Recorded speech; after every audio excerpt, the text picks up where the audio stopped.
मेरा नाम सत्यम चतुर्वेदी है। मैंने इस ईयर यूपीएससी 2024 में 205 रैंक हासिल की है। ये मेरा लास्ट अटेम्प्ट था। इसके पहले मैंने 5 अटेम्प्ट दिए थे।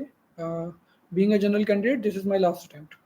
तो मैं मथुरा से बिलोंग करता हूँ। मथुरा शहर में मेरा घर है। मेरी स्कूलिंग मथुरा से ही हुई है और इसके साथ साथ मेरी कॉलेज की पढ़ाई भी मथुरा से ही हुई है। मैंने एमएससी किया हुआ है मथुरा के बीएसए कॉलेज से, और मेरी स्कूलिंग श्री जी बाबा सरस्वती विद्या मंदिर से हुई है। इसके बाद actually this is my fourth job. तो पहले मैं सबसे पहले मैं बैंक में था, पीओ। आईबीपीएस के थ्रू मेरा हुआ था। तो मेरी पोस्टिंग हिमाचल में हुई थी, बिलासपुर में। तो मैं वहाँ 9-10 महीने रहा। उसके बाद अभी भारतीय मौसम विभाग में उसके बाद मेरा चयन हुआ, जिसका एग्ज़ाम मैंने सीजीएल के साथ साथ ही दिया था। तो उसकी जॉइनिंग जल्दी आ गई थी। तो क्योंकि दिल्ली में सारी कोचिंग थी और सारा मटेरियल वहीं थे, तो मुझे दिल्ली आना था, इसलिए मैंने स्विच कर दी जॉब और मेरा दिल्ली में ही पोस्टिंग हो गई थी। उसके बाद मौसम विभाग के बाद मैं 2020 से असिस्टेंट सेक्शन ऑफिसर के पोस्ट पर हूँ मिनिस्ट्री ऑफ होम अफेयर्स में, और सीजीएल के थ्रू मेरा सिलेक्शन हुआ था। अभी मेरा प्रमोशन ड्यू है। इसके बाद यूपीपीसीएस 2021 के थ्रू भी मेरा सिलेक्शन हुआ था। मैंने यूपीपीसीएस 2021 क्लियर किया था, तो उसमें मुझे फाइनेंस एंड अकाउंट्स ऑफिसर की पोस्ट मिली थी, जिसमें मेरी पोस्टिंग नोएडा अथॉरिटी हुई थी। तो मैं वहाँ पर भी करीब 4-5 महीने रहा था। तो ये पूरी मेरी जर्नी है। मैं ये इसके बीच भी कई एग्ज़ाम्स थे जो मैंने क्लियर किए। अभी हाल ही में आईसीएआर का एग्ज़ाम था, जिसमें मैं एडमिनिस्ट्रेटिव ऑफिसर की पोस्ट पर सिलेक्ट हुआ था। वो भी 5400 ग्रेड पे की जॉब थी, और उसको मैंने ज्वाइन नहीं किया क्योंकि मुझे सिविल्स की तैयारी करनी थी और उसकी पोस्टिंग ऑल इंडिया पोस्टिंग थी, तो वो कहीं पर भी हो सकती थी। और भी मैंने छोटे मोटे एग्ज़ाम क्लियर किए थे, लेकिन मैंने ज्वाइनिंग नहीं ली थी एज़ पर सर्कमस्टेंसेस। तो अभी मैं दिल्ली में ही हूँ, और मैंने दिल्ली में रह के ही पढ़ाई की है। मैंने 2018 में 2019 में कोचिंग ली थी बाजीराव एंड रवि से। तो जब that was my first year जब मैंने कोचिंग ली थी, तो वो पूरी फुल क्लासरूम कोर्स था। उसके बाद मैंने एग्ज़ाम दिया था, तो मेरी प्रिपरेशन नहीं थी। तो पहले के 2 जो अटेम्प्ट थे वो मेरे अच्छे नहीं गए थे। मुझे कॉन्फिडेंस था कि मैं कर लूँगा, लेकिन एग्ज़ाम में जो एग्ज़ाम होता है आपको पूरा एनालाइज़ करके और थोड़ा-सा डिटेल रिसर्च करके देना चाहिए। अभी अभी मैं दिल्ली में ही हूँ। मैंने कोचिंग की थी, उसके बाद कोविड आ गया था। कोविड आ गया, फिर एग्ज़ाम डिले होता गया, और फिर मेरी जॉब लग गई कहीं और, तो मैं मेरा फ़ोकस इधर-उधर होता रहा। पिछले 3 से 4 अटेम्प्ट मैंने थोड़ा सीरियसली दिए हैं। जो फर्स्ट अटेम्प्ट और सेकंड अटेम्प्ट थे वो तो मेरे इतने सीरियसली नहीं थे। मैंने एग्ज़ाम फॉर्म भरा और फॉर्म पेपर देने चला गया था, तो मेरा हुआ भी नहीं था। करीब कट ऑफ भी 10-10, 15-15 नंबर से रह रही थी। तो लेकिन मुझे लग रहा था कि मैं कर लूँगा अगर मैं पढ़ूँ तो। तो लास्ट के अभी जो मेरा थर्ड अटेम्प्ट था, उसमें मैंने पढ़ाई की थी अच्छे से, तो मेरा 1.5 मार्क्स से समथिंग प्रीलिम्स रह गया था। तो उस टाइम मैं थोड़ा-सा दुखी था कि कुछ मार्क्स से रह गया, मुझे मेंस देने को तो मिलना चाहिए था, लेकिन वो नहीं मिल पाया, वो समय की बात होती है। उसके बाद अभी फोर्थ अटेम्प्ट में भी सेम मेरे साथ हुआ, मेरा 1 मार्क से रह गया। तो आप देख सकते हैं कि आप पूरी पढ़ाई करते हैं, लेकिन लास्ट में आपका 1 आधे मार्क्स से कहीं न कहीं कुछ रह जाता है। मैं हमेशा सोचता था कि मेरा जो मेंस का पार्ट है वो मेरा अच्छा है और मैं मेंस अच्छे से दे सकता हूँ कम तैयारी में, क्योंकि मुझे लिखने का शौक है और मैं लिख सकता हूँ किसी भी टॉपिक पे कुछ भी विद सम रिसर्च थोड़ा पढ़ने के बाद। लेकिन प्रीलिम्स में मेरा फँस रहा था कुछ ना कुछ, तो इसलिए मैंने प्रीलिम्स पे फोकस किया अगले 2 अटेम्प्ट में। लास्ट अटेम्प्ट जो 2023 का था, उसमें मेरा अनफॉर्चुनेटली जीएस तो क्लियर हो गया था। जीएस में मेरे मार्क्स थे, क्लियर हो गया था मेरा, लेकिन सीसेट में रह गया। तो एक मेरी इस स्टोरी से आपको एक चीज़ लेने की ज़रूरत है कि सीसेट को आपको नज़रअंदाज नहीं करना है, क्योंकि सीसेट को अगर आप नज़रअंदाज करते हैं, तो पूरा साल आपका बर्बाद हो जाता है। और मेरा मतलब 1 क्वेश्चन 2 क्वेश्चन सही और हो जाते तो मेरा सीसेट क्लियर था। 66 नंबर चाहिए होते हैं, मेरा 62 समथिंग मार्क्स थे, 62.5 समथिंग। तो वो इसलिए था क्योंकि मैं ओवर कॉन्फिडेंट था अपने सीसेट को लेके। क्योंकि मैं सोचता था, क्योंकि मेरा मैथ्स का बैकग्राउंड है, मैंने एमएससी मैथ्स में कर रखी है। साथ ही साथ मैंने सीजीएल और आईबीपीएस जैसे एग्जाम निकाले हैं जहाँ मैथ्स की काफ़ी ज़रूरत होती है और इंग्लिश की भी ज़रूरत होती है। तो दोनों ही चीज़ें जो मेरे साथ थी, तो मैंने कभी तैयारी की ही नहीं सीसेट की लास्ट अटेम्प्ट तक। तो वो एक इशू रहा, और तो उसकी वजह से लास्ट ईयर का पेपर कुछ अजीब आया, मुझे थोड़ा अजीब लगा। हो सकता है कई लोगों का क्लियर हुआ होगा, कई टॉपर्स का मैंने देखा क्लियर नहीं हुआ था लास्ट अटेम्प्ट, जो इस बार टॉप 50 में है। तो आप देख सकते हो कि सी सेट भी आपका खेल खराब कर सकता है, तो आपको सी सेट को हल्के में नहीं लेना है। तो लास्ट ईयर फिर मैंने सी सेट की तैयारी की, तो इस बार तो मेरे कंफर्टेबली 135 मार्क्स आए सी सेट में, और जीएस भी होपफुली क्लियर हो गया, जो कि 4 टाइम से नहीं हो रहा था, लास्ट ईयर हो गया था, लेकिन सी सेट ने मुझे रोक दिया था। तो मेरा ये एक परिचय है। मैंने आपको बताया मैं मथुरा से हूँ और मैं दिल्ली में रह के पढ़ाई करता था। साथ ही साथ मैं करंटली जॉब कर रहा हूँ, तो मैंने जॉब के साथ रहकर ही पढ़ाई की है। बीच में जब एग्ज़ाम कोई आता था, तो जितनी मेरे पास छुट्टियाँ होती थी, उन छुट्टियों को मैं इस तरह से स्ट्रेटेजिकली थोड़ा-सा यूज़ करके छुट्टियों को यूज़ करता था। और वहाँ से मैंने ये सब किया है। तो अब अगली बात जो मैं आपको बताना चाहता हूँ, सबसे पहले प्रीलिम्स की बात है। प्रीलिम्स में आपको एक मैं सीसेट का बताऊँगा, उसके पहले आपको मैं जीएस का बता देता हूँ। प्रीलिम्स में क्या होता है कि प्रीलिम्स में हम लोग हल्का लेते हैं, हम लोग मॉक टेस्ट देते हैं और हमको लगता है कि ये तो हो जाएगा।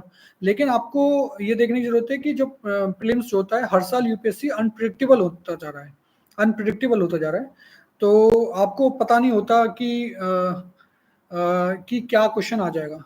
100 क्वेश्चन है अगर यूपीएससी के प्रीलिम्स के पेपर में, तो मुझे लगता है कि 50 सवाल ऐसे होते हैं जो बहुत अनप्रेडिक्टेबल होते हैं, साथ ही ऐसे सवाल होते हैं जो आपने कभी नहीं पढ़े होते हैं।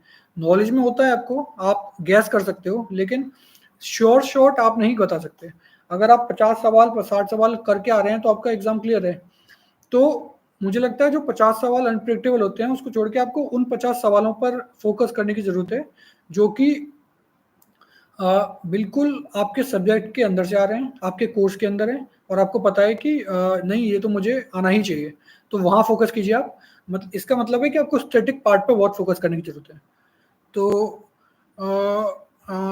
स्टैटिक का आप जानते हैं सारी बुक लिस्ट क्या होती है। करंट अफेयर्स के लिए मैं आपको ये बताता हूँ कि मैंने क्या गलतियाँ की, क्योंकि आपको जो मेनली बुक लिस्ट हैं और जो सारे टॉपर्स क्या करते हैं, कौन सी किताबें पढ़ते हैं, वो आपको पता ही होगा, क्योंकि सारे टॉपर्स आपको वो बता ही रहे हैं। नॉर्मल एनसीईआरटी आपको जो पढ़नी है सारी पढ़नी है, कुछ स्टैंडर्ड बुक्स हैं हिस्ट्री की, पॉलिटी की, वो आपको पढ़नी है। न्यूज़पेपर पढ़ना है रोज आपको, तो ये चीज़ें हैं आपको जो रोज करनी ही करनी है। तो ये हो गया आपका जो स्टैटिक पार्ट बता रहा हूँ। तो मैंने क्या अपनी गलतियाँ की थी जो मैंने सुधारी। सबसे पहले मैं प्रैक्टिस नहीं करता था। जो मेरे मॉक टेस्ट थे, या फिर जो मैं पढ़ लिया कुछ और फिर उसको एमसीक्यू फॉर्म में नहीं करने की आदत थी। मेरी आदत थी कि मैं पढ़ लिया तो मुझे याद हो गया, मुझे, क्योंकि आपको ये पता होना चाहिए कि अ, जब पेपर आता है तो आप पढ़ तो कुछ और लेते हो, लेकिन एमसीक्यू फॉर्म में वो उस चीज़ को आंसर करना बड़ा मुश्किल होता है, क्योंकि आपके पास 4 ऑप्शन होते हैं, और यूपीएससी कोई ऐसी ऑर्गेनाइजेशन तो है नहीं, उनके पेपर सेट ऐसे तो है नहीं कि 4 ऑप्शन में से 3 वो अलग ऑप्शन दे देंगे और एक का आंसर होगा ही होगा। उसमें होता है कि 4 ऑप्शन में से एक आंसर आपको है, लेकिन आपको ढूँढना है कि वो कौन-सा आंसर है। तो उसके लिए क्या करना है? उसके लिए प्रैक्टिस करने की ज़रूरत है। तो मैंने आपको बताया 40-50 सवाल तो आप ऐसे कर दोगे कि आपको, अगर आप किताबें पढ़ रहे हो तो आप कर सकते हो। जो 10-20 सवाल आपको एक्स्ट्रा करने की ज़रूरत पड़ेगी। तो उसके लिए आपको लगातार प्रैक्टिस करनी है। तो उसके लिए मैंने क्या किया था कि मैंने इनसाइट्स की सीरीज़ आती है स्टेप अप करके, वो फ्री सीरीज़ होती है। तो वो टेस्ट कराते हैं ईयर लॉन्ग। तो मैंने वो जाके ऑफलाइन एग्ज़ाम दिए, जब भी होता था ऑफलाइन जाके देता था, ताकि प्रैक्टिस हो पाए कि वहाँ पे बैठ के लोगों के बीच कैसे आपको पढ़ना है। सेकेंडली जो अभ्यास का टेस्ट हो गया या फिर कोई जो कोचिंग्स एग्जाम से पहले फ्री मॉक टेस्ट कराती हैं, तो आजकल जो कोचिंग्स हैं वो क्या कराते हैं कि आपको उस वो इन्वायरमेंट दे देती हैं कि जिस इन्वायरमेंट में आपका एग्जाम भी होगा। तो जैसे कि मैं एक टेस्ट में गया था, शंकर आइस का टेस्ट था, तो वो लोग टेस्ट करा रहे थे किसी स्कूल में, करोल बाग में, और वो स्कूल में चेयर बिल्कुल अच्छी नहीं थी, टेबल बिल्कुल अच्छी नहीं थी, पंखा नहीं चल रहा था, बहुत गर्मी थी। तो आपको लगेगा कि ये लोग कैसे एग्जाम करा रहे हैं, लेकिन असली में पेपर आप जब एग्जाम सेंटर में जाओगे तो एग्जाम सेंटर आपको वैसे ही मिलते हैं। लकीली कुछ एग्जाम सेंटर्स होते हैं जो बहुत अच्छे होते हैं, जहाँ एसी भी चल रहे होते हैं, लेकिन मोस्टली एग्जाम सेंटर्स आपको 80 to 90% ऐसे मिलेंगे जो सरकारी स्कूल होते हैं, और वहाँ पे टेबल चेयर टूटी हुई होती हैं, आपको उसी पे करना है, पंखा नहीं चल रहा होगा, आपको साइड में बैठे होगे, और जैसे आप जानते हो मई जून में एग्जाम होता है तो कितनी गर्मी पड़ती है, तो वो सब झेलते हुए आपको देना है। तो वो प्रैक्टिस आपको जरूरत है, क्योंकि आपको आते हुए भी उस एंजाइटी में, उस फ्रस्ट्रेशन जो हो जाता है, उससे आपके क्वेश्चंस गलत हो जाएंगे पेपर में। तो प्रैक्टिस की सबसे ज्यादा जरूरत है, और प्रैक्टिस सही इन्वायरमेंट में होने की जरूरत है। अगर आप घर पे बैठ के भी प्रैक्टिस कर रहे हो तो एक कोने में बैठ के पूरे 2 घंटे टेस्ट पेपर को सॉल्व करो। ये नहीं कि आपने एक बार में कर लिया, हो गया, जो आता नहीं आता अपना पेपर छोड़ दिया। क्योंकि इससे क्या होगा कि एग्जाम में क्या होता है कि आप जब क्वेश्चन सामने आते हैं तो वो आपको लंबे लगने लगते हैं, कि इसके लिए टाइम कम है। 2 घंटे जो कि बहुत ज़्यादा टाइम होता है अगर एमसीक्यू टाइप सवाल हैं, लेकिन वो आपको बहुत ज़्यादा कम लगने लगेंगे। तो वो प्रैक्टिस के ऊपर है, प्रैक्टिस नहीं करते आप तो वह दिक्कत होती है। तो मुझे लगता है जितने भी मॉक टेस्ट होते हैं, जो जितने मोस्टली जो दूर के इलाके से आते हैं यार, जिनके पास थोड़ा सा फाइनेंशियल डिफिकल्टीज हैं, वो फ्री वाले तो देख ही सकते हैं। बाकी जिनके पास जो टेस्ट दे सकते हैं, उनको टेस्ट सीरीज तो कोई ना कोई ले लेनी ही चाहिए। मैंने ली थी क्योंकि मेरे पास मैं ओल्ड राजेंद्र नगर जाता था और पुराने टेस्ट उठा लाता था। तो आप वैसे भी कर सकते हो। तो 2-4 फ्रेंड्स थे मेरे आसपास, तो हम लोग साथ में बैठ के टेस्ट दे सकते थे। तो वो एक चीज होती है। तो एक होती है प्रैक्टिस, आपको प्रैक्टिस करनी है। सेकेंडली होता है एनालाइज करना। जैसे आपने टेस्ट दे लिया, उसके बाद टेस्ट आपको एनालाइज करना बहुत जरूरी है। अगर टेस्ट दे के आप सिर्फ आपने नंबर लगा लेते हैं, बच्चे क्या करते हैं, नंबर लगा लेते हैं कि इतने नंबर आ रहे हैं, चलो हो गया, बात खत्म हो गई, ये टेस्ट खत्म हो गया। लेकिन ऐसा नहीं करना है, टेस्ट को एनालाइज करने की जरूरत है। एनालाइज कैसे करोगे आप, कि आप उस टेस्ट को फिर से गो थ्रू करो और देखो कि कौन से क्वेश्चंस को किस माइंडसेट से आपने सॉल्व किया है। तो जैसे कोई क्वेश्चन आपने गैस करके सॉल्व किया है और वो गलत हो गया, तो सही भी हो सकता है लेकिन गलत हो गया, तो आपको वहाँ पे मार्क करना है, ये मैंने गैस किया था और इस टॉपिक के बारे में मुझे जानकारी नहीं है। तो आप उस टॉपिक को कहीं पर लिख लो और उस टॉपिक को रिवाइज करो। पेपर सॉल्व करने का यही मोटिव होता है कि आपको पता पड़ना चाहिए कि आप किस टॉपिक में कमजोर हो। ठीक है, मॉक टेस्ट में आप वही चीजें बार बार करोगे। जैसे आप, कुछ लोग होते हैं जिनको पॉलिटी बहुत पसंद होती है, तो वो क्या करेंगे, बार बार लक्ष्मीकांत ही पढ़ते रहते हैं और बार बार पॉलिटी पढ़ते रहेंगे, वही आर्टिकल्स, वही शेड्यूल्स, वही चीज पढ़ेंगे, और उनको एक मन में सेटिस्फेक्शन आता है कि हमने पढ़ाई की है। लेकिन एक्चुअली वो कुछ आपको गेन नहीं कर रहा, क्योंकि आपको वो चीजें पहले से पता है। आपको वो चीजें पढ़नी है जो आपको नहीं पता है, तभी आप एज ले पाओगे और बच्चों से। तो आपको क्या चाहिए, आप कोई मॉक टेस्ट देते हैं, मॉक टेस्ट दिया आपने, जो आपको पता था वो आपको पता था, बिल्कुल आपको रिवाइज तो करना ही है। लेकिन सेकेंडली जो आपको नहीं पता था उसको आपको अंडरलाइन करना है या उसको मार्क कर लेना है, उसको एक जगह लिख लेना है कि ये टॉपिक मुझे नहीं आ रहा था, तो ये टॉपिक मुझे दोबारा फिर रिवीजन में इस टॉपिक पे ज्यादा फोकस करना है। थर्डली, कुछ क्वेश्चंस होते हैं मॉक टेस्ट में जो ऐसे होते हैं जो बिल्कुल आउट ऑफ द ब्लू होते हैं और जिनका कोई मतलब नहीं होता। तो वो टेस्ट सीरीज के ऊपर डिपेंड करता है, कौन सी कोचिंग है उसके ऊपर डिपेंड करता है कि वो लोग किस तरह के क्वेश्चन बनाते हैं। तो वो उस तरह के क्वेश्चन बना देते हैं, तो आपको लगेगा कि भाई मेरे से सवाल नहीं हो रहा, मुझे पता ही नहीं है। लेकिन एक्चुअली क्या होता है कि वो क्वेश्चंस आपको एंजाइटी में लाने के लिए या आपको टेस्ट करने के लिए होते हैं। कुछ क्वेश्चंस होते हैं जो आपको छोड़ने हैं, तो आपको छोड़ने हैं वो क्वेश्चन, बहुत जरूरी है। तो कुछ क्वेश्चन, जैसे मैंने आपको बताया, 50 सवाल तो ऐसे आएंगे जो बहुत अनप्रेडिक्टेबल होंगे, तो उसमें से अगर आपको क्वेश्चन पता होगा तो कोई ऑप्शन ऐसा होगा जो आपने कभी नहीं सुना होगा। तो 20 क्वेश्चन आपको ऐसे होंगे जो आपको छोड़ने ही हैं। उनमें से आप गैस लगा सकते हो जहां आपको 50-50 हो जाए, लेकिन आपको, मुझे लगता है कोई भी टॉपर 100 के 100 क्वेश्चन करके नहीं आता। ठीक है, तो ज्यादातर के अटेम्प्ट 80, 85, 90 तक रहते हैं। ठीक है, कुछ लोग होते हैं जो थोड़ा सा रिस्क टेकर होते हैं, वो 90 के ऊपर करते हैं, क्योंकि आपको कट ऑफ क्लियर करनी है यहाँ पर। और पेपर देख के आपको पता पड़ जाएगा कि ये पेपर डुएबल है, कितना डुएबल है। तो ये इम्पोर्टेंट है जानना आपको। तो 2 बातें हो गई। एक तो हो गया कि प्रैक्टिस नहीं होती, और एक और बात थी जो पिछले 3-4 अटेम्प्ट में मेरे साथ दिक्कत थी कि मैं स्टैटिक को भूल जाता था। मैंने आपको सबसे पहले यही बात बताई कि 50 सवाल जो आएंगे वो स्टैटिक के आएंगे, और बहुत जैसे पॉलिटी है, पॉलिटी में 80% सवाल ऐसे आएंगे जो किताब में होंगे, ऐसे ही इकोनॉमिक्स के सवाल होते हैं। तो कुछ टॉपिक हैं जो आपको सही करने ही करने हैं। जैसे हमारे यहाँ एसएससी सीजीएल में पहले होता था कि आपको मैथ में पूरे के पूरे नंबर लाने ही लाने हैं, तभी आपका एग्जाम क्लियर होगा, क्योंकि मैथ में मोस्टली बच्चे अच्छे होते थे, और आप गेन करते थे जीके में, मतलब जीके में मार्क्स जो आते थे वो कम आते थे। तो इस तरह से यूपीएससी के मामले में प्रीलिम्स में जो टॉपिक ऐसे हैं जहां आपको मार्क्स लाने ही लाने हैं, वो है पॉलिटी और इकोनॉमिक्स। और पॉलिटी और इकोनॉमिक्स में अगर आपके सवाल गलत हो रहे हैं तो मेरी मानिए आपका पेपर खराब ही होना है, क्योंकि साइंस एंड टेक के सवाल हैं, एनवायरमेंट के सवाल हैं। ये सवाल ऐसे हैं जो आपके आपने जो पढ़ा है उसमें से आएंगे नहीं, और शायद आ जाएं, क्योंकि ये पूरा अनप्रेडिक्टेबल वाला जो पैटर्न है यूपीएससी का, वो इन्हीं टॉपिक से आता है।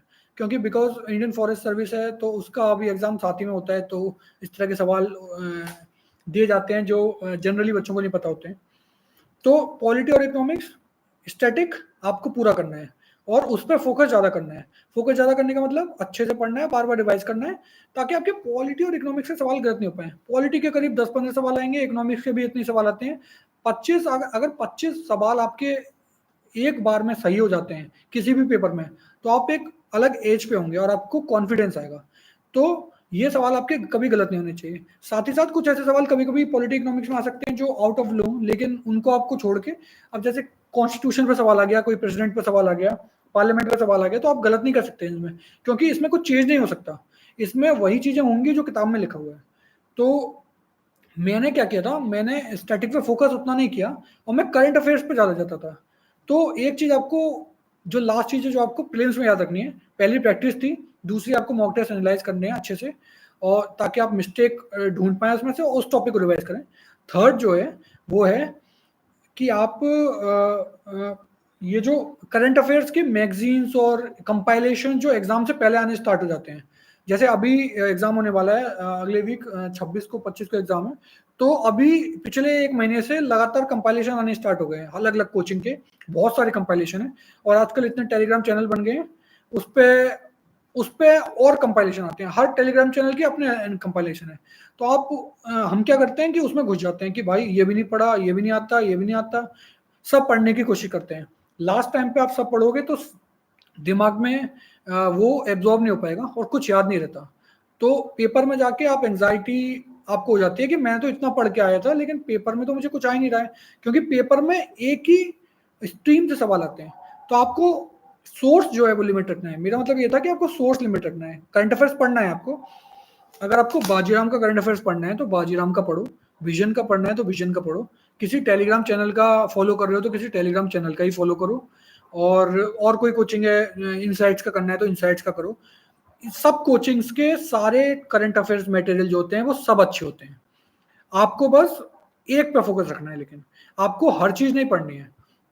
आप ये कर सकते हो कि एक टॉपिक के लिए एक कोचिंग, दूसरे टॉपिक के लिए दूसरी कोचिंग, जैसे पॉलिटी के लिए आपने यहाँ से पढ़ लिया और इकोनॉमिक्स के लिए आपने दूसरी जगह से पढ़ लिया, ये कर सकते हो, लेकिन सोर्स एक ही रखना है, जिससे इससे आपका टाइम बचेगा और आपकी नॉलेज जो है वो शार्प रहेगी, मतलब इधर उधर नहीं घूमोगे आप, क्योंकि पढ़ने को सब कुछ है।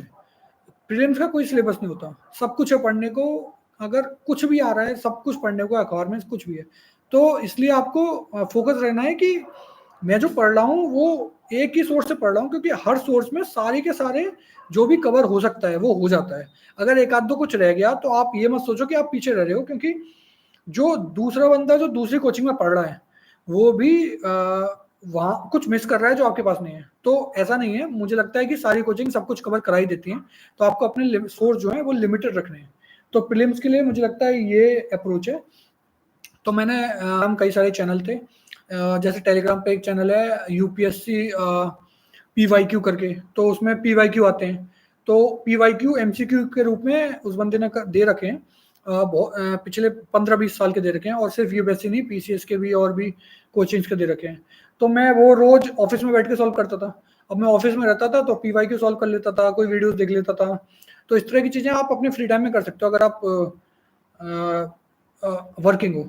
और अगर आप घर पे हो, अगर आप घर पे रह रहे हो और पूरे साल घर पर हो, पूरे घर पे रह के पढ़ाई कर रहे हो, तो आप पूरा टाइम टेबल बनाओ एक पूरा, सुबह मैं इतने बजे उठूंगा और इतना पढ़ूंगा, ये पढ़ूंगा, और उस पर स्टिक रहो।